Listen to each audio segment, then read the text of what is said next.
I want to give a big thank you to Maggie and Joseph, who are from the TV production crew from Seminole High School, and we appreciate so much them being here.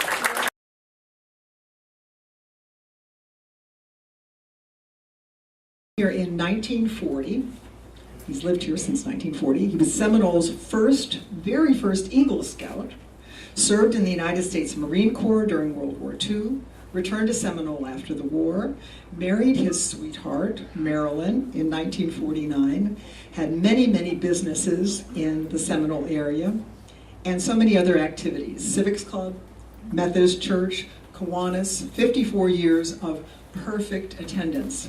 Did you other Kiwanians know that? Oh, you did? Oh, okay, it's well known that he's never missed.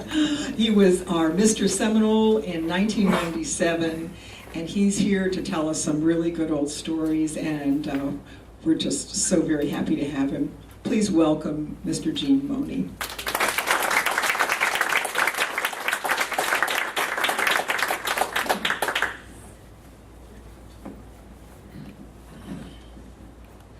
I bet you I never had a speaker that was going to get a sip of punch. It's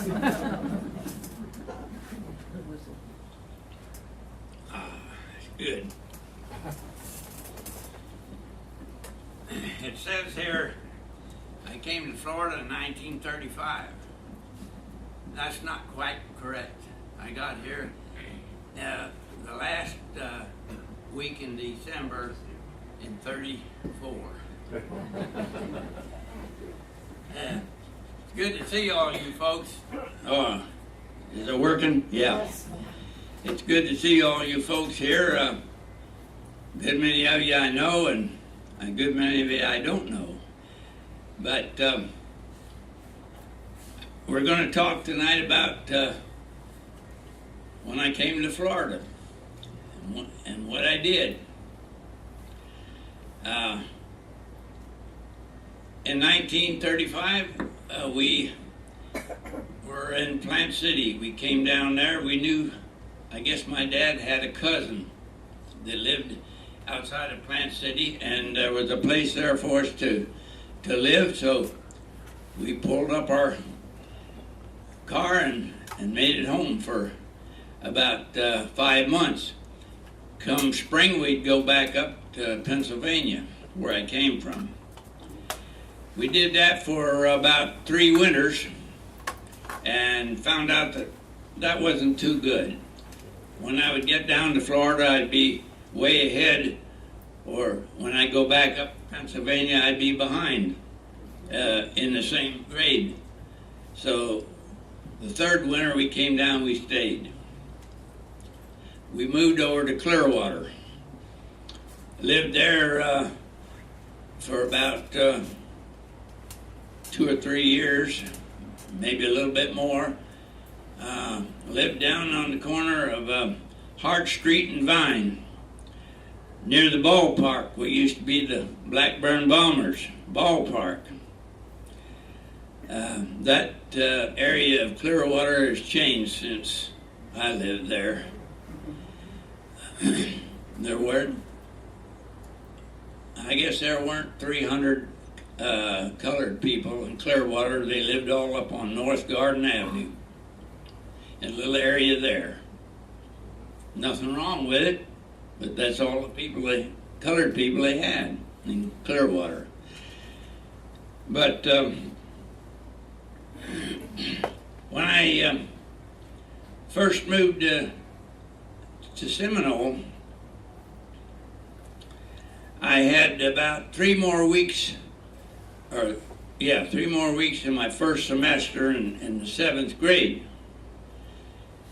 And I got on my bicycle and rode to Clearwater to school every morning. And it was the weather about like now, cold, and the wind blew out of the north.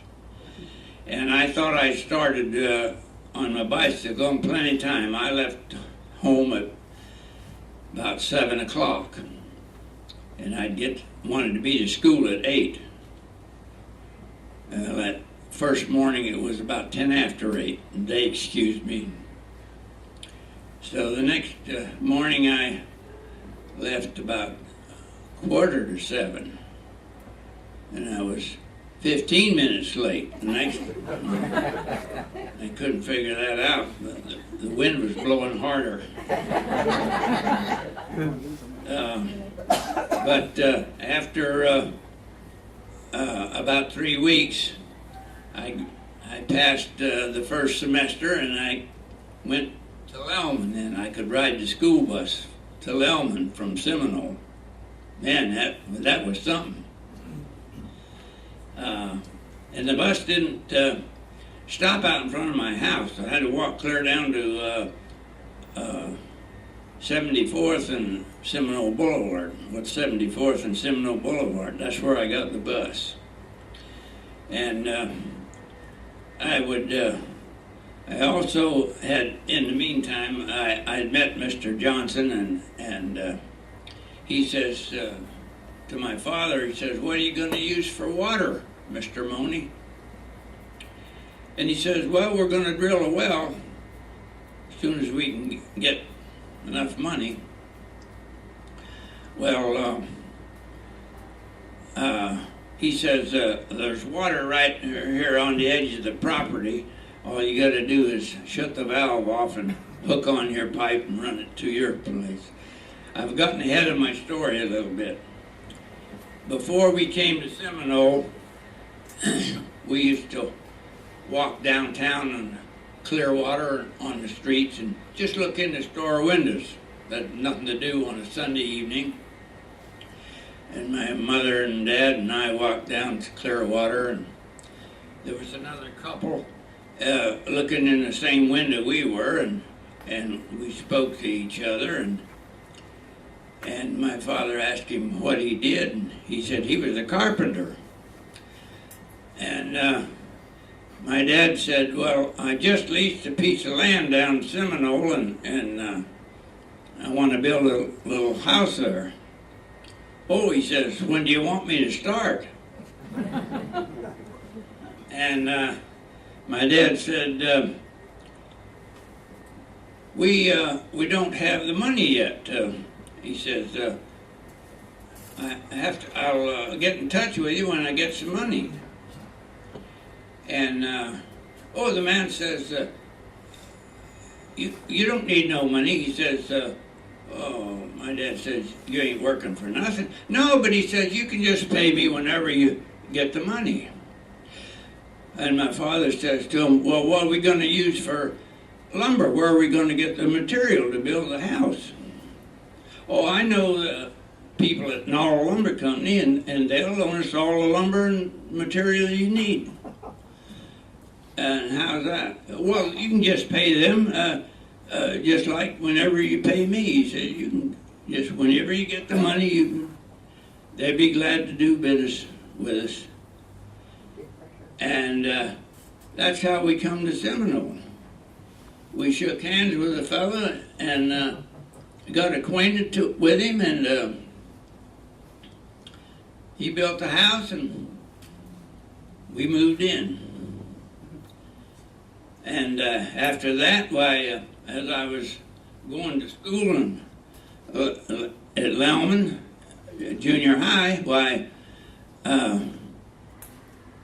I met my wife over there. She was 7 years younger than I was, and I just sort of kept my eye on her.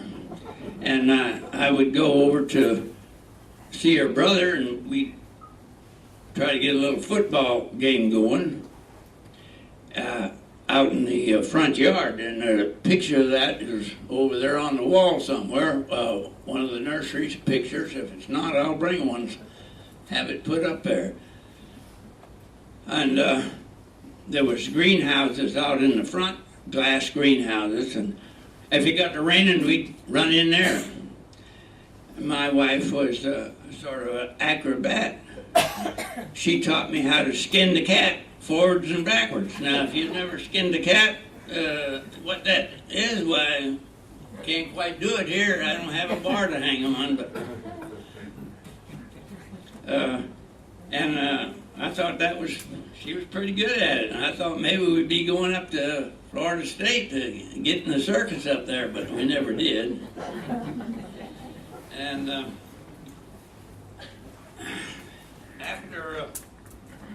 after going to school, well, I'll tell you another little story. We could go down to the movies in St. Pete on Saturday. We get the bus at Bay Pines for a nickel, and it went as far as the Jungle Prada, where the brick road starts. We got on the trolley track there, and we rode to town for a dime. That was 15 cents. Coming home was 15 cents. That's 30 cents. To go to the movies, it was 35. That's 65 cents. We never bought much. If we bought a candy bar, that was a nickel. That'd be 70 cents. We'd get out of the movie and go to Doc Webb's. You could get a chocolate malt milkshake with real ice cream, real whipped cream on the top, and a cherry on top for a dime. Now, how much did we have?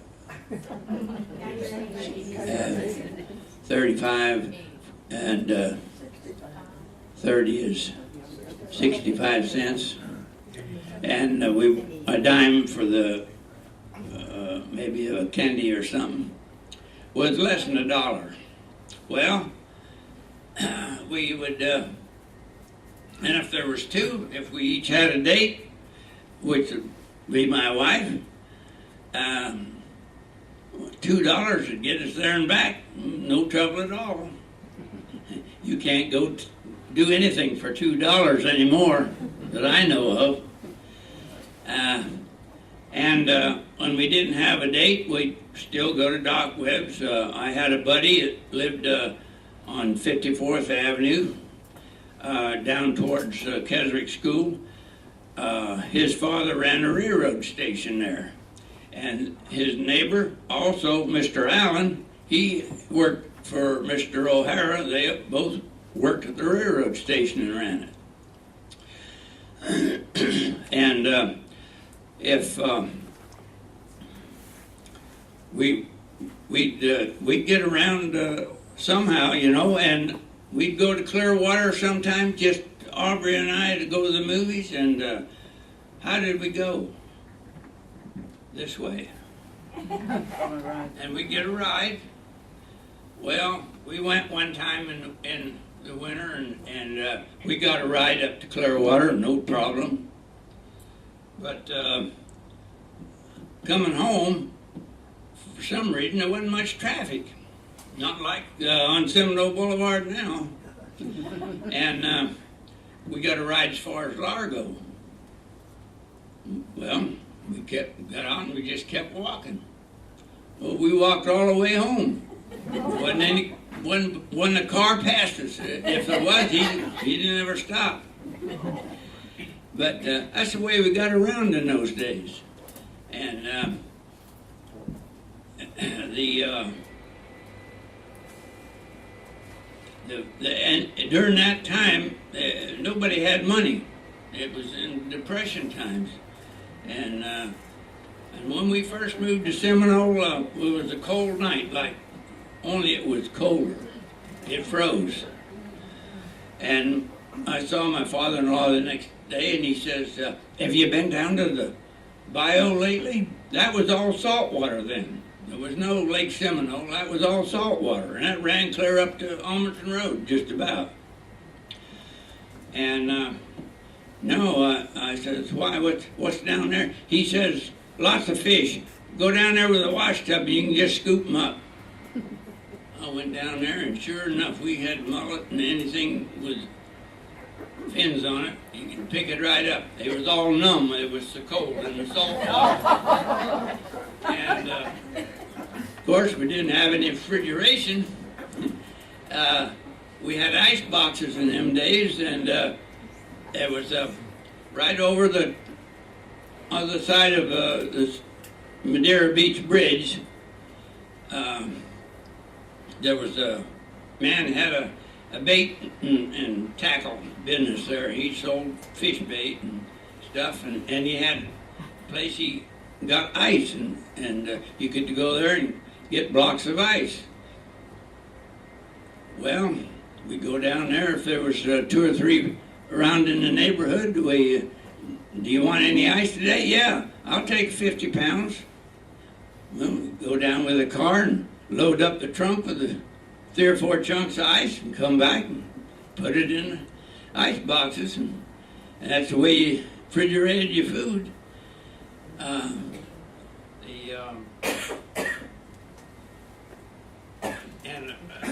Another thing about moving to Seminole, when we first moved there, we started raising chickens. And I don't know how we met Robert McMullen. He just passed away a couple of years ago. And he had a business out on South Fort Harrison, and had garden supplies and chicken feed and horse feed and cattle feed and hay and stuff like that. And he says, my father, didn't you want to raise some chickens? Yeah, he said, well, I can get any amount you want. So I don't know how many we got the first time, but he said, there's a man down there in Seminole, just beyond the Bay Pines Hospital. It's over there where, now before you get to the lighthouse, along there's a boat business in there, and there was a little piece of land in there, and I think they just made a retention pond there in that very area, and the man raised hatched chickens every day. Every week we'd go down and get 100 baby chicks, day-old chickens. And we built a building for them, and bought the equipment to put them in. And as they got bigger, we moved them to the next stage of equipment. We could leave them there till they was old enough to eat. Back in them days,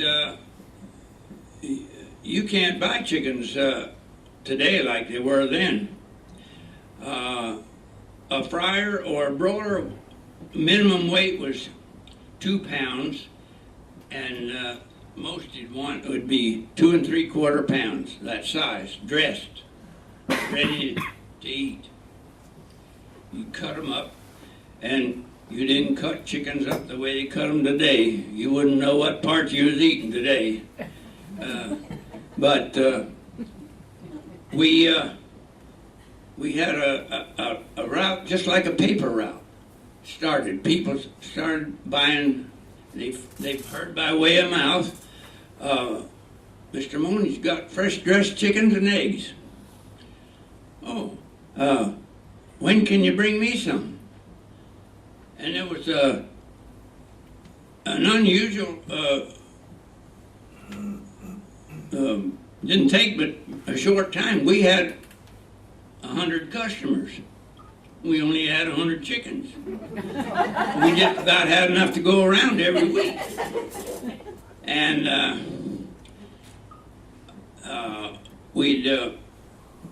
the customers, when we delivered to them, the house was unlocked, the address, we had the addresses. We'd go to the house, knock on the door, nobody there, walk in, put the chickens in the refrigerator, put the eggs in the refrigerator. There'd be a note on the table, leave me 2 dozen eggs next week in another fryer, or whatever they wanted. And we got to where we raised, at one time we tried some capons, and we raised them up, sold them like hotcakes. Some other kind of chicken we had one time. But the main one raised for eggs and to eat were New Hampshire Reds. They seemed to put on the weight faster and develop as quick as any of them, and they filled out. They weren't bony or skinny or nothing. They were just nice eating chickens. Along come the war, and the food was a little scarce at some times in certain foods. Sugar was rationed. Butter was a little bit of a problem sometimes. Chicken and eggs, beef was scarce. Everybody was in the service. There wasn't anybody on the farms to take care of the stock, and we had a good going business there until the war ended.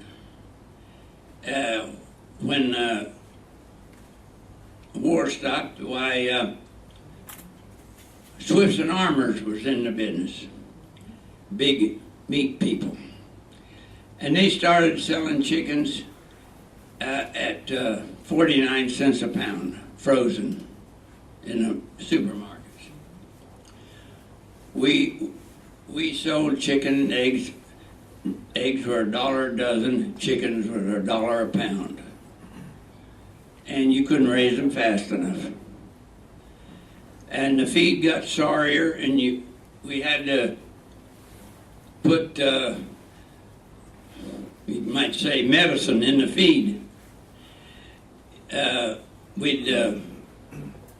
When we first got the chicken feed, it had a lot of alfalfa in it. It was sort of a green cast to it, and it wasn't dusty and dirty and dry like.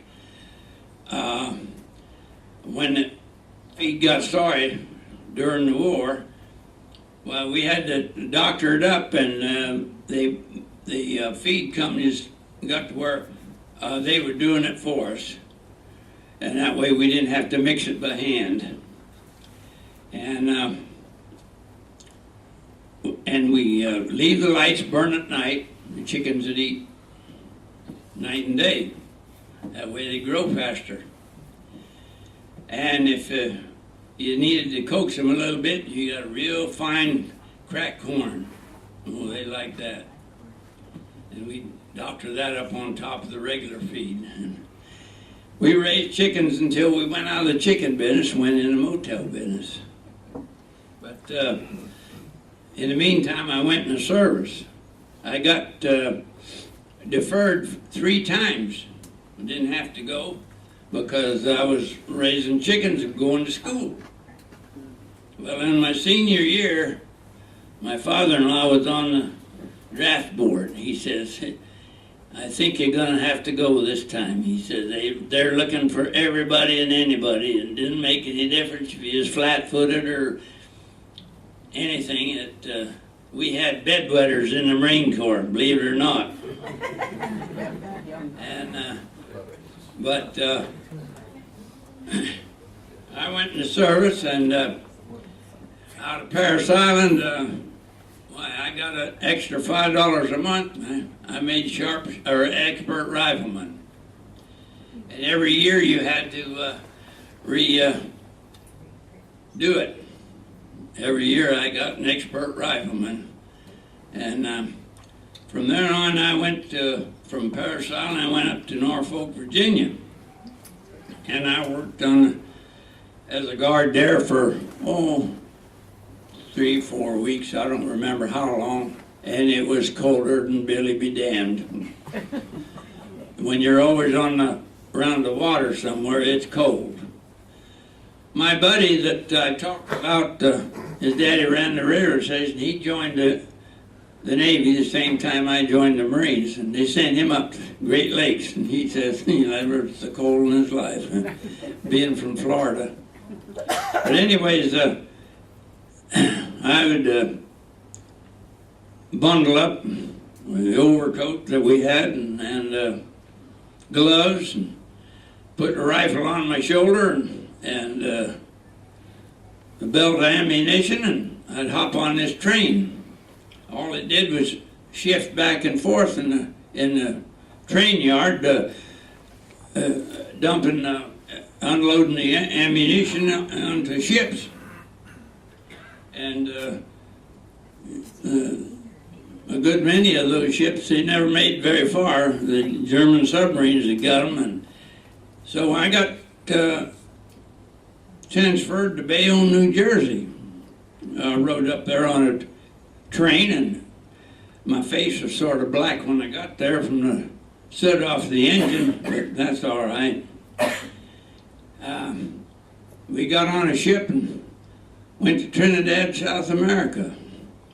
We picked up soldiers and sailors wherever we stopped and let some off and put more on board. And we had a ship loaded full of food also down in a refrigerated department. When we got down there, that's where most of the food went, to a base in Trinidad.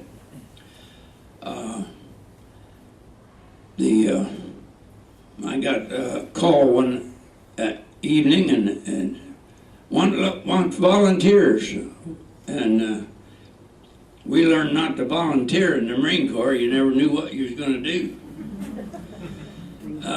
But they said it was just working down in the refrigerated part of the ship and loading platforms. I said, I'll do that.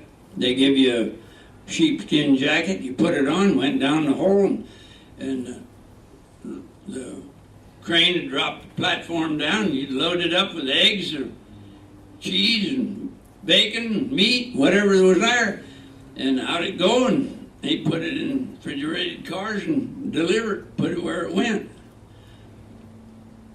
You work there 30 minutes down the hole, and you get to come up 30 minutes, and you have that good hot Navy coffee and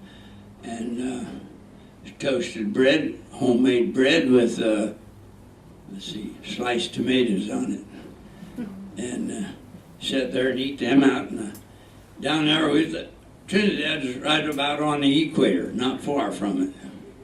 So it was warm at night all the time. Daytime got hotter.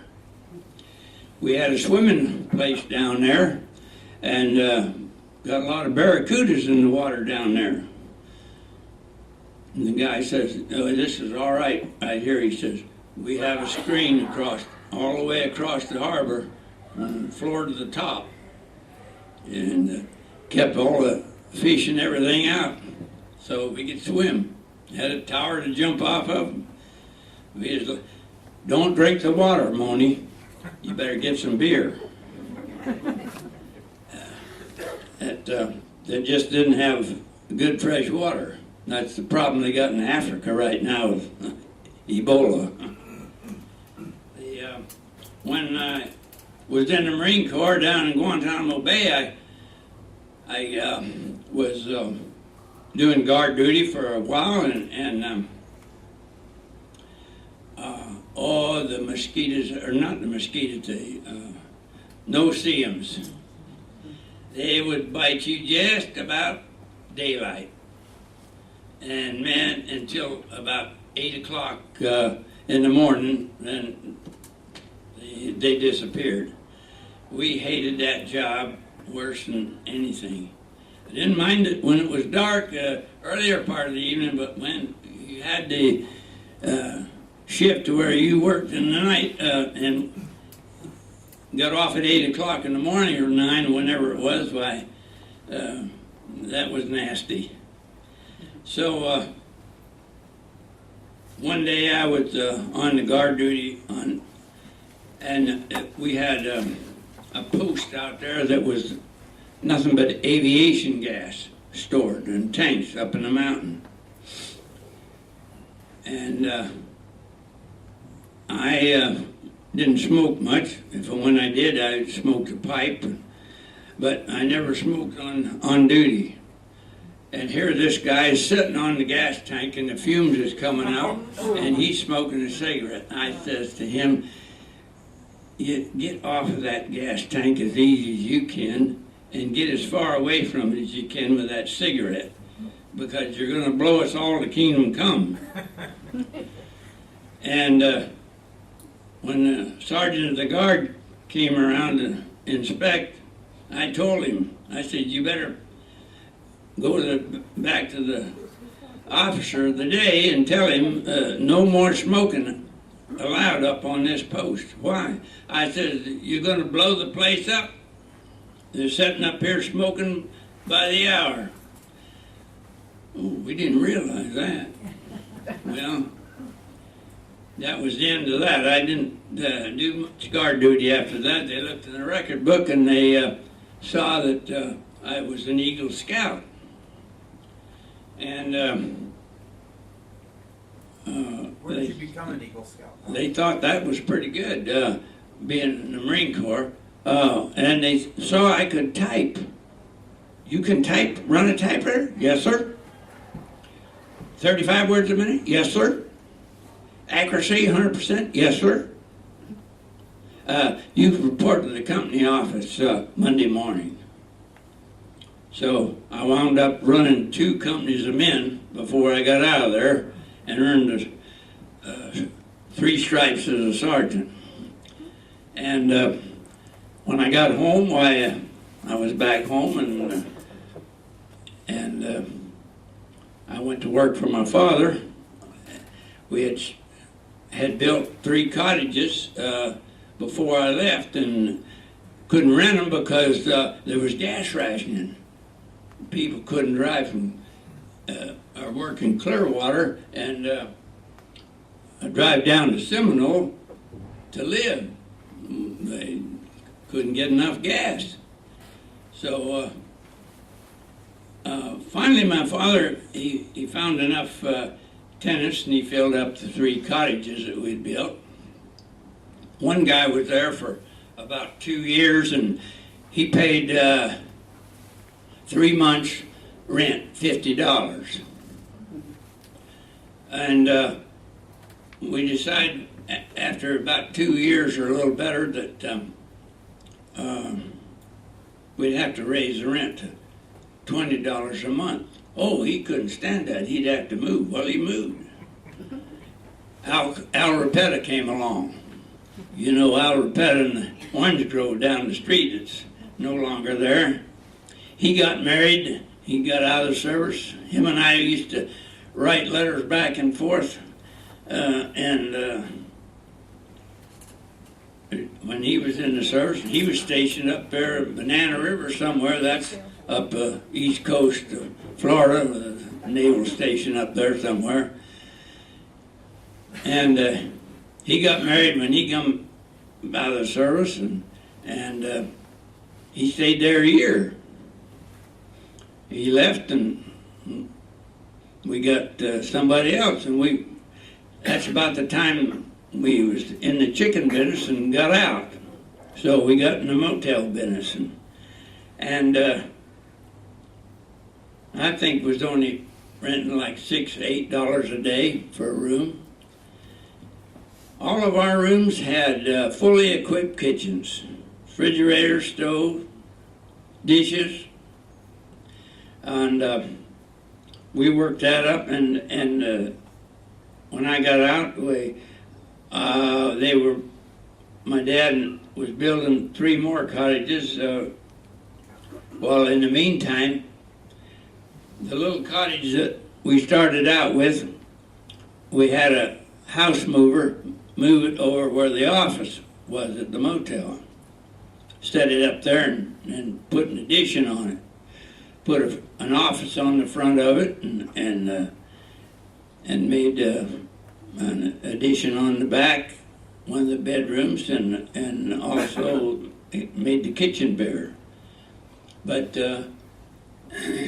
Bill and Sarah lived in there for several years when they got married. And as time went, every year we put another 3 units on the property, and we wound up with 12 cottages, individual cottages, all along Seminole Boulevard. Well, then we kept on. We put 2 duplexes on one side, and then we put another.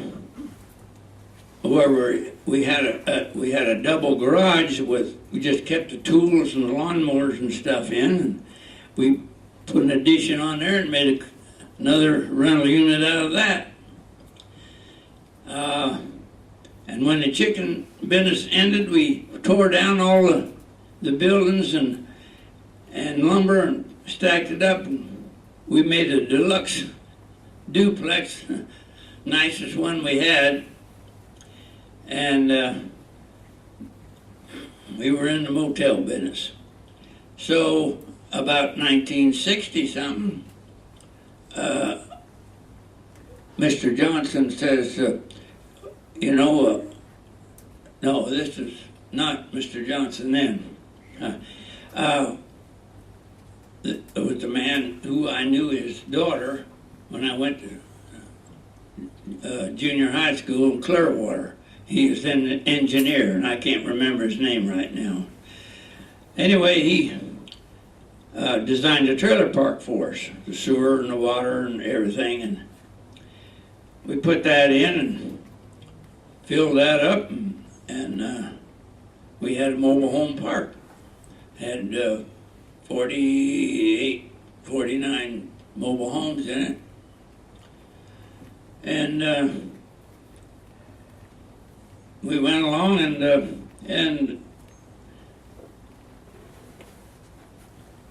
I'm trying to think what we did next. We had, I got some notes here, hold on a minute. Is it time for me to take my medicine yet? I think you're past time on that.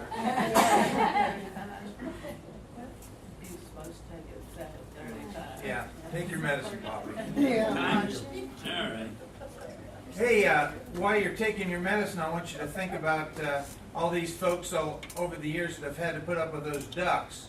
Oh, yeah. Maybe and explain to them where those ducks came from. Yeah, I will. I'll get, that's a good thought. Yeah, that's a real good thought. Don't feed the ducks.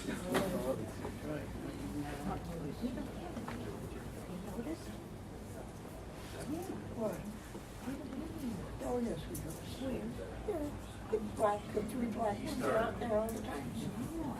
Well, they're, when I walk, they're all by the canal, in and out. So that's, oh, yeah. When we have rain at the end of the driveway, over there, over there, over there, at the end of the driveway, the puddles.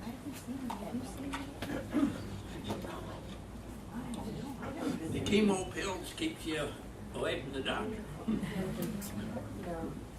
the 3 black ones. Not these 3. I think when it's cold out, Joe would take them in the house. When we were building the cottages, come Thanksgiving one year, and the old carpenter over on the Indian Rocks Beach, he says, I've got a lady that has got she's got 2 nice pet ducks, and she can't bear to kill them. Would I take them and just give her a nice big roasting hen? I said, he asked my dad that, and he said, yeah, that'd be all right.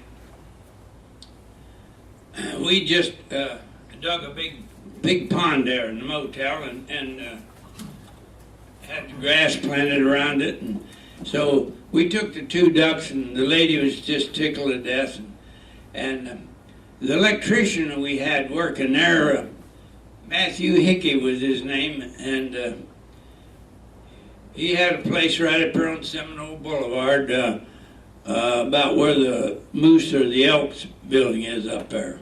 He owned that property at that time. And he had a big old drake.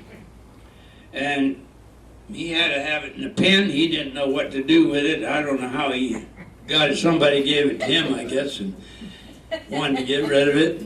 So he says, how about I bring that duck up there and put it on that pond you got? Yeah, that'd be all right. Well, in about 2 months, we had 60 or 80 ducks.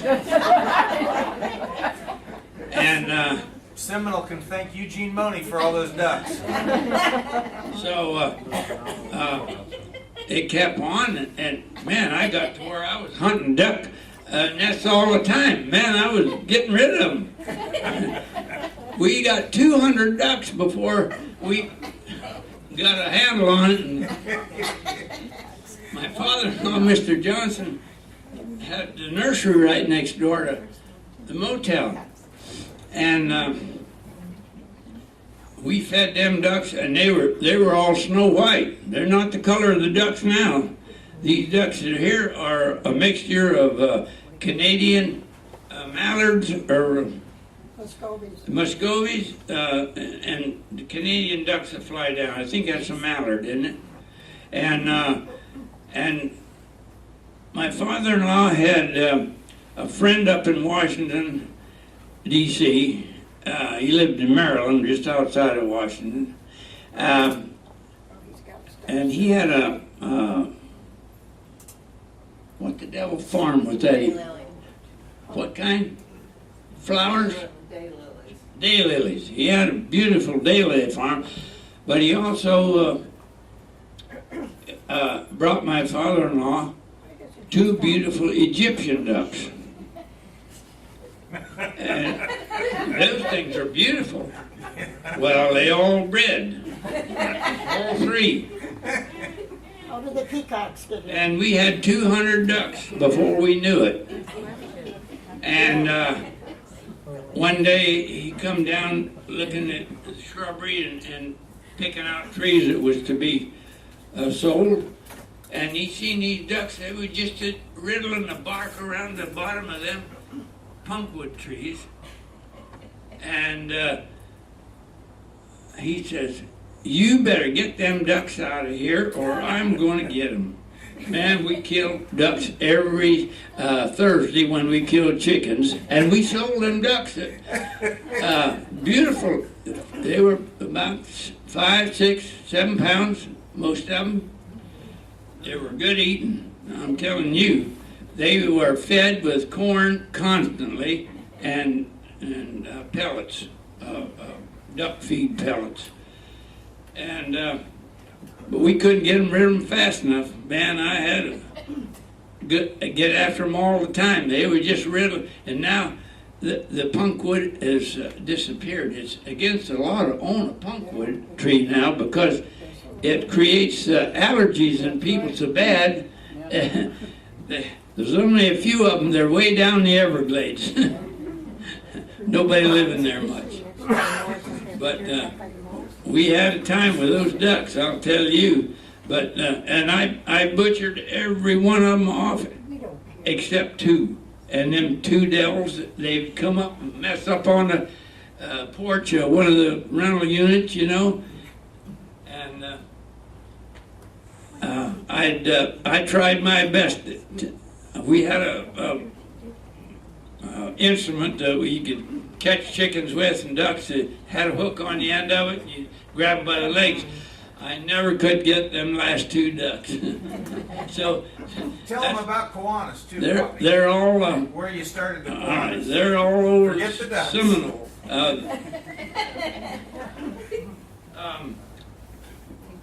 Kiwanis was started in my father-in-law's living room in July of 1960, I believe. We were chartered on October 1st or somewhere in there, September, the last week of September or October 1st. We had our minimum of 25 you had to have, and we grew from there. And we started out selling light bulbs to raise money for to do projects, help kids and that. And the Kiwanis would, people would go back year after year. "Oh, I was just waiting for you to, I need light bulbs the worst kind of way." We'd sell the light bulbs like crazy. And then we put peanut peanut brittle along with it. And we sold peanut brittle. But then we got the complaints that too many people were breaking their false teeth with the peanut brittle, so we sold gumdrops. And after we run out of the gumdrops, we got into the chocolate, boxes of chocolate. Real good candy. Between light bulbs and peanut brittle and the chocolate, we were going to town. You got a couple dentists in the club, didn't you? Huh? A couple dentists in there to take care of the chocolate. Yeah, we've had a lot of people in that club that passed on, not here now. I was in there and I worked in that club. We used to have a fish fry once a year, and we'd go fishing. And Al Rapetto would swing the net. I'd carry the bags, fill up the bags with fish, and then we get enough fish for what we wanted. Sometimes we just had to fish one night and get enough to feed everybody in Seminole. But getting towards the end, after we'd been doing that maybe 8-10 years, the mullet we used to catch got scarce. And the last year Al and I and Dennis DeLoach, the lawyer down the street here, and 3 or 4 other fellas, we were on the fish detail. And we started out Bay Pines where the houses used to be over there where the officers lived in that bio in there. And wasn't getting anything. We went over on the beach.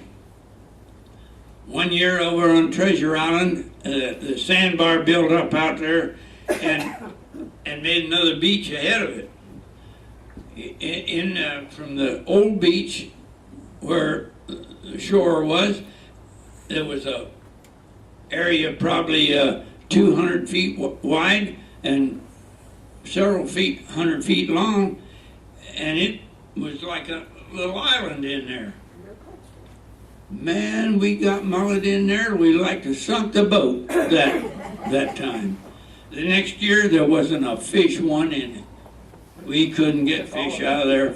Wasn't nothing but trash. And so we started. They had jet waters out on the beach there, Madeira Beach, and all the way down a ways, and so we started throwing up the cast net up there, and we got mullet. They weren't mullet; they were sheephead. We fixed them and cut them up and cooked them just like mullet and smoked them, and people thought they was the best they ever had. But fishing come to a close, and it got expensive. We had to wind up almost buying fish sometimes to get enough to put on a fish dinner. So that come to an end.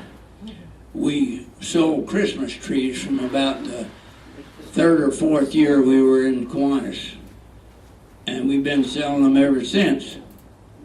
And that's getting down pretty low. We get the best trees in the county, but a lot of Home Depot and places like that, they're selling them cheaper. And it's not the same quality trees. You may think it is, but it isn't. I can put the Christmas trees that I buy from Kiwanis up and put them in my house and decorate them the 1st of December, and they're still in there decorated and nothing falling off.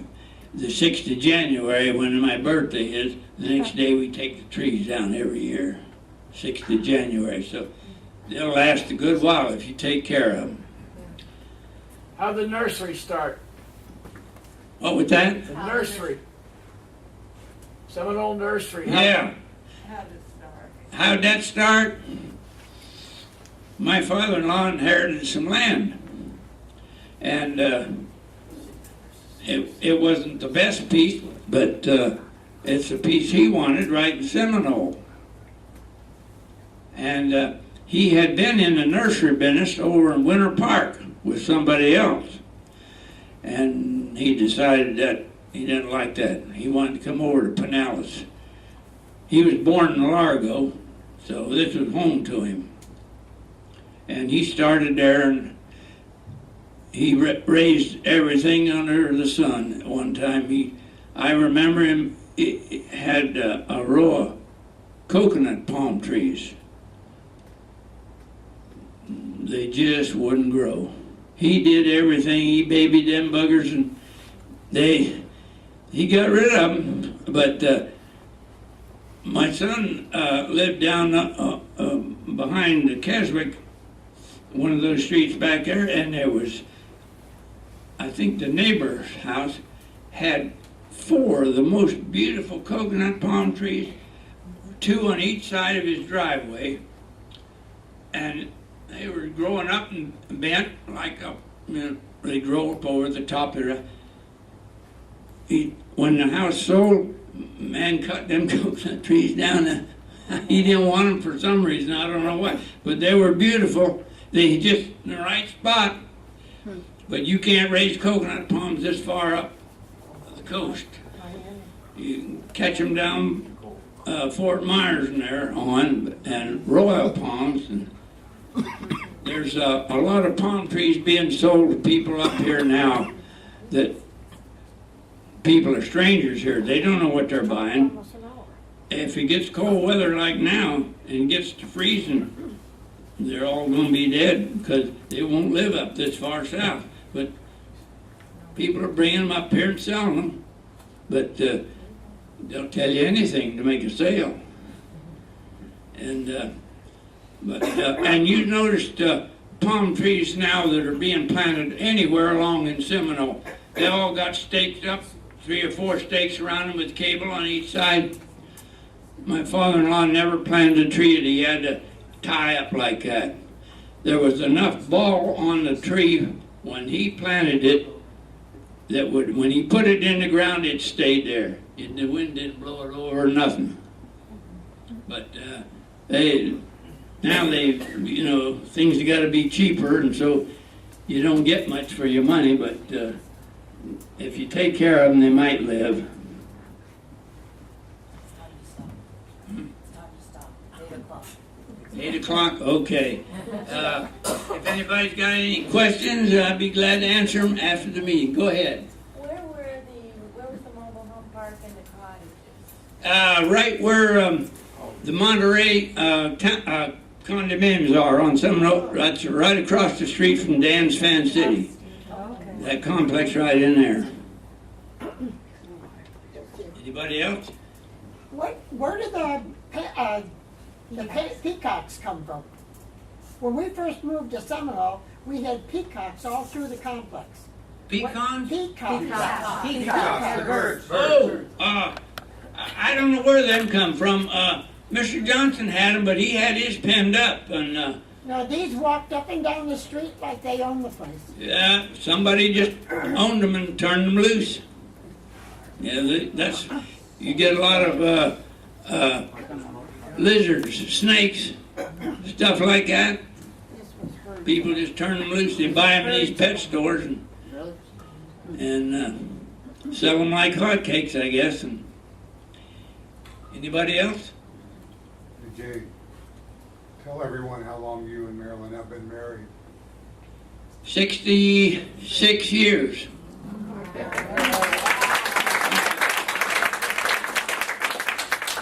She can tell you a lot more than I can.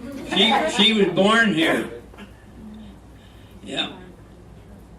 I thank you, and if you have any questions after the meeting's over, why, just come on up. I'll be having some more punch, and I can't eat yet. I gotta wait 2 hours. Thank you.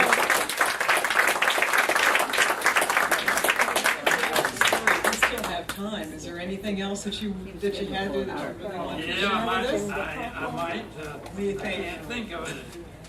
Tell me, he's dead. Tell how you drove the school bus. Oh, She ate yeah, a pork chop yeah.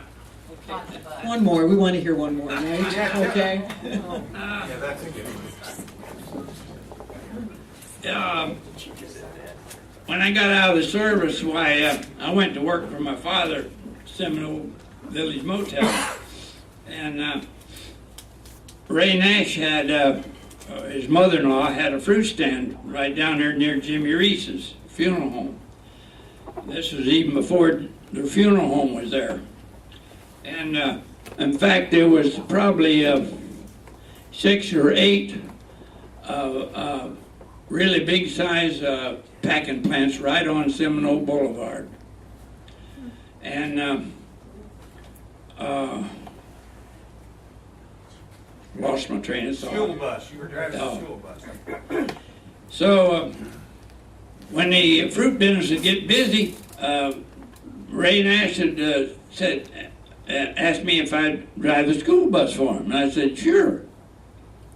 And there wasn't no requirements. Had to be a decent driver, that's all.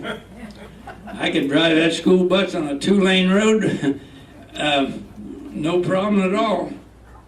And we started at Seminole School. That's where it was parked.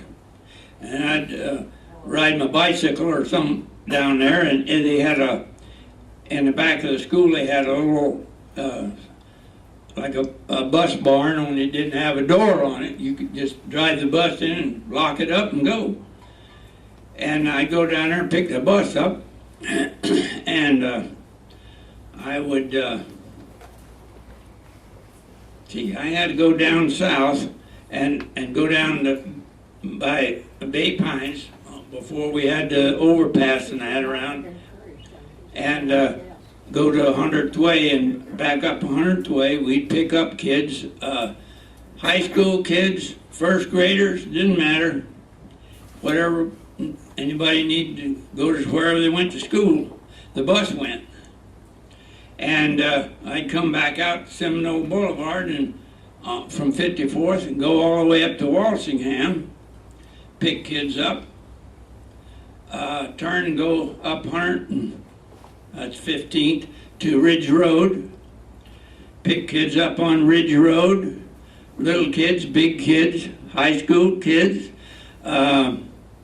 stop off at the Seminole Elementary School, leave the kids off there, pick more up, going to St. Pete, Lellman, go down Seminole Boulevard and to 38th Avenue. Did you pick Mama up? Oh yeah. And what was she eating when you picked her up? What? What was she eating? Pork chop. She'd come running out to the bus with a pork chop. Right, she had a pork chop in her. Did she ever bring an extra one for you? No, just for her. And we drive down Seminole Boulevard, picking up the rest of the kids, and we go up Tyrone to 38th, go up 38th Avenue, stop off at Clearview Elementary School there. Kids that get off there, kids that get on, going to St. Pete High, go to Lellman, drop kids off, pick kids up, went to Nina Harris School. That's for disabled kids. We'd have kids ride the bus there and get off, and we'd come back down 9th Avenue to where St. Pete High was, go down there and unload, go on home, go to work. And in the afternoon, we'd do the same route. We'd go down there first to St. Pete High, pick them up, come back out 38th, and let kids off all the way, and till we got them all home. Well, they're looking for bus drivers. And not now, they ain't, and not me. We had a way of handling that. Anybody that was got out of hand, we didn't have no problem. We just stopped and say, now if the noise don't stop, when I stop the bus, you're off. You kind of Nobody wanted to walk. You so- kind of talk to me like that, don't you? Yeah, Bobby, thank you. that's it. Thank you.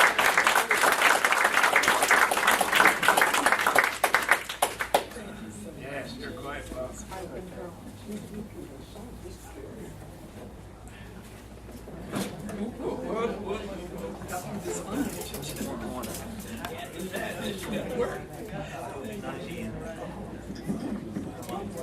I think we're just blessed this evening to have been able to listen to this Seminole treasure.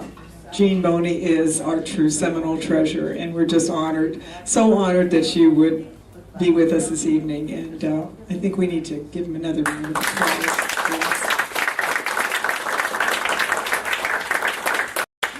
And I think this can give inspiration really to all of us, that if we have family members and all of us who are sitting here, that it's really important to put this down and tape.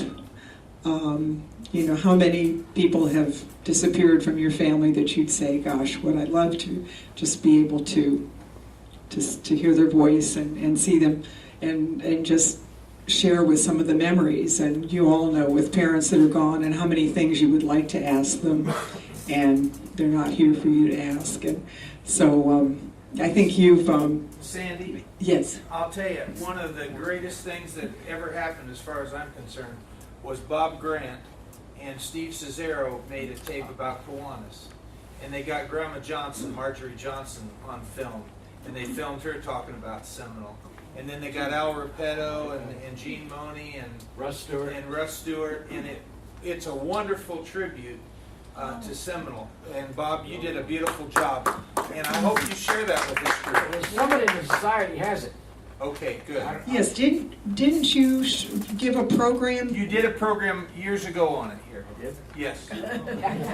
I know you did a program, But you know but I'm what? not sure that it was, I don't remember all of those people being interviewed. Well, I'll though. tell you, it's a beautiful thing, and you ought to get Bob to do that again because The only reason I did it is because we missed Jesse and Arnett Brown, two also treasures in this community, and we did not get them, and that's Right. what started the whole thing. Right. We're going to let that happen. Right. but he did a great job, and he and Steve, and it's real comical too.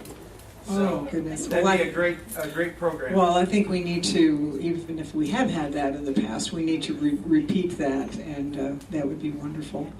Okay. Well, thank you all so much for coming. But before we adjourn for our refreshments, I want to give a big thank you to Maggie and Joseph, who are from the TV production crew from Seminole High School, and we appreciate so much them being here and recording this for us. There have been some programs that we have not been able to record, and we're just so pleased that we did get this on tape this evening. So, okay, I wish you all a happy Thanksgiving, a Merry Christmas, and we have no meeting in December, and we'll look forward to seeing you all here in January. And thank you so much for joining us this evening.